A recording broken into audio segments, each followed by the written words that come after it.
Gusto ko tong bulaklak na to. Purple. Gaganda.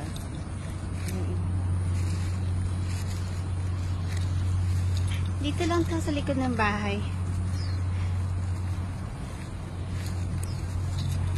Tinatamad kasi ako bumaba minsan, kaya yan.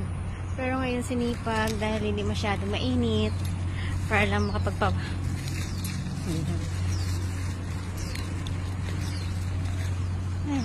Ang daming nagde-date dito kasi napaka-romantic place. Ang problema, ako wala akong i-date. Malayo siya. Ay! Ouch! Ouch!